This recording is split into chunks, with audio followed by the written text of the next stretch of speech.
This is Mrs. Murphy, and we are looking at the second part of Act 1, Scene 5 in Romeo and Juliet. And this is the party scene where the couple first meets.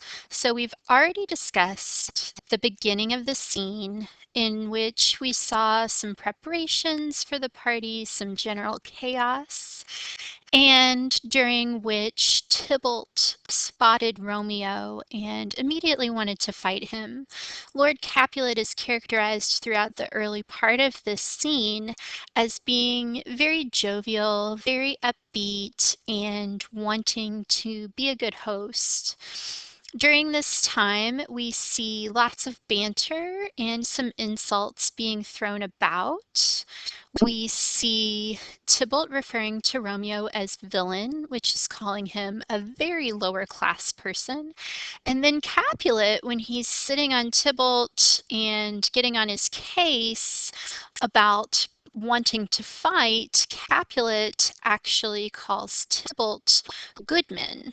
And that is a social class marker that is really beneath Tybalt and would have been an insult to him.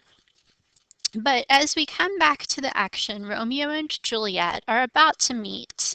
And so Romeo says to her, "If I profane with my unworthiest hand this holy shrine, the gentle fine is this, my lips, two blushing pilgrims, ready stand to smooth that rough touch with a tender kiss."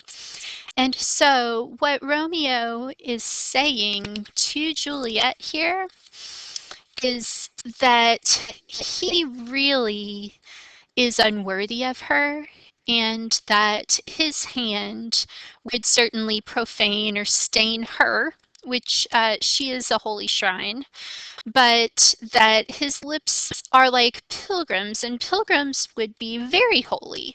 So while his hand is unholy, his lips are blushing like pilgrims. They are holy, and they're going to smooth that rough touch with a tender kiss.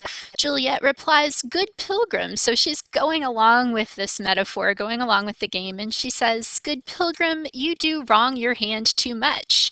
So rather than saying, "Oh, your lips aren't that great," she says, "Actually, you're being too hard on your hand." Which mannerly devotion shows in this? For saints have hands that pilgrims' hands do touch, and palm to palm is holy palmer's kiss. So there is a little bit of a double meaning here in that a palmer is another word for a pilgrim, but also a palm is a part of the hand. And so meeting palm to palm, as in prayer, the two of them probably touch hands here. Romeo replies, "Have not saints lips? And holy palmers too." So he's saying, hey, our hands can touch, but don't we have lips? I, pilgrim, lips that they must use in prayer. So she's not going to be so easy to convince to kiss him. And Romeo replies, "Oh, then, dear saint, let lips do what hands do. They pray, grant thou lest faith turn in despair." And she replies, "Saints do not move, though grant for prayer's sake." So she might be willing to grant a prayer, but like a saint, but she's not going to move. So she's sort of in code telling him that she's willing to accept a kiss, but not necessarily willing to be the first to give one. And then he replies, "Then move not, while my prayer's effect I take." And so the effect of his prayer is, of course, a kiss. Now, here's what I love about this scene. If you look at the rhyme in this dialogue, and it is a dialogue, it's a back and forth, we actually have an A rhyme here with hand and stand, a B rhyme here with this and kiss. The C rhyme is much and touch. And then this and kiss is really the same as the B rhyme again. Then we have another rhyme here, which is introduced with to and repeated with do. and prayer rhymes with despair, and then sake rhymes with take. So with the exception of that B rhyme being repeated a couple extra times, this is actually the rhyme scheme of a Shakespearean sonnet. So their dialogue actually forms a sonnet. So it's not just one person speaking here, but it's their back and forth discussion that creates a love poem. And if there is anything cuter than that, I don't know what it is. It's the sweetest thing. So he then continues by saying, thus from my lips, by yours, my sin is purged. So that he is going to purge or get rid of his sin by touching his lips to hers because she's so holy that she'll just make him holy. So he kisses her and she says, then have my lips the sin that they have took. So he has to kiss her again because she's saying, well, now my lips are sinful if you gave it to me. So he kisses her again and she replies, you kiss by the book. The nurse at this point interrupts and says, Madam, your mother craves a word with you. Why might she say this? I'm not even sure if Lady Capulet said anything to the nurse. She might just be interrupting because she wants Juliet to stop smooching with this boy. She seems very concerned about that. So, this is really up to the director. In an individual production, is this something that Lady Capulet told the nurse to do, or is this something that the nurse takes it upon herself to do? But certainly the older women in her family are looking out for Juliet and just basically trying to make sure she doesn't get mixed up with a boy or let things move too quickly. At this point, they don't know who the boy is. That's not probably an issue yet. Romeo says, what is her mother? Meaning, who is her mother? And the nurse replies, Mary Bachelor, her mother is the lady of the house, and a good lady and a wise and virtuous. I nursed her daughter, that you talked withal. I tell you, he that can lay hold of her shall have the chinks. And so this nurse really does just like to talk and go on. But this is revealing to Romeo who this young woman is. And this is the moment when he realizes that Juliet is actually a Capulet, when the nurse says that her mother is the lady of the house. The nurse isn't always the most appropriate with her comments. And when she says, I tell you that he that can lay hold of her shall have the chinks. The chinks is the rattle of a handful of coins.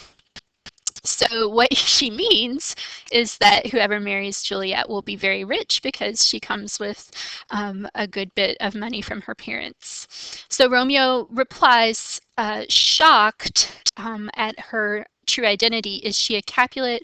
Oh, dear account, my life is my foe's debt. That he continues this money imagery and says that he is indebted now to Capulet for his life because Juliet is now his life. He's met her for 5 minutes and she's his life. But that's Romeo for you. Benvolio says, away, be gone, the sport is at the best. And Romeo says, aye, so I fear, the more is my unrest. And Capulet overhears them talking about leaving and says, nay, gentlemen, prepare not to be gone. We have a trifling foolish banquet toward. Is it even so? Why then, I thank you all, I thank you, honest gentlemen, good night. More torches here. Come on then, let's to bed. Ah, sirrah, by my fay, it waxes late. I'll to my rest. Capulet seems to still be in a good mood. I don't think he actually saw Romeo kiss Juliet, so he's really okay with everything, but the party is winding down. So here, everyone leaves except for Juliet and her nurse. And Juliet says, come hither, nurse. Is it yond gentleman? The nurse replies, the son and heir of old Tiberow. Juliet asks, what's he that now is going out the door? Mary, that I think be young Petruchio. What's he that follows there that would not dance? I know not. Go ask his name if he be married. My grave is like to be my wedding bed. So she's asking about the young men as they leave. asking about several of them, maybe to try not to be so obvious that she likes this particular one. And when the nurse doesn't know who he is, Juliet says, find out who he is, because if he's married, then my grave will be my wedding bed, that she'll die before she gets married if this man that she has now fallen in love with is already married and unavailable. Of course, that line takes on a totally different meaning as the play goes on, and it turns out to be quite prophetic that she has made this prophecy that her grave will be her wedding bed, because as we know, pretty much that is what happens. The nurse replies, his name is Romeo and a Montague, the only son of your great enemy. So presumably in there were some stage directions that just aren't available for us, where she would have run over there, asked who it was, found out, and come back. Juliet replies, my only love sprung from my only hate. And of course, that's a really famous line, and it uses a technique called antithesis. It uses a technique called antithesis. I've lost my place. But it is this use of opposites in the same line. Struggling here. It is this use of opposites in the same line to describe one particular thing. So my only love sprung from my only hate. And she goes on and creates more antithesis with too early, seen unknown, and known too late. She saw him before she knew who he was, and she knew who he was too late. So all of these opposites, love, hate, early, late, known, unknown, it becomes the source of a conflict, an internal conflict for Juliet. Prodigious birth of love, it is to me that I must love a loathed enemy. And so prodigious here means monstrous, basically.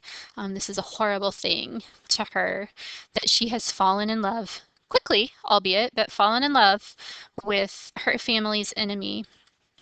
The nurse replies, what's this? What's this? She can hardly even believe her ears. Juliet's sort of been muttering to herself, and Juliet tries to dismiss it by saying, a rhyme I learned even now, of one I danced withal. So that is just about the end of the scene. Someone else calls for Juliet, presumably her mother. The nurse says, anon, anon, meaning coming, coming. Come, let's away, the strangers all are gone. So the party is over, and we are left with the central conflict of the play. Juliet loves her family's enemy, Romeo, and he is equally in love with her. When will they meet again?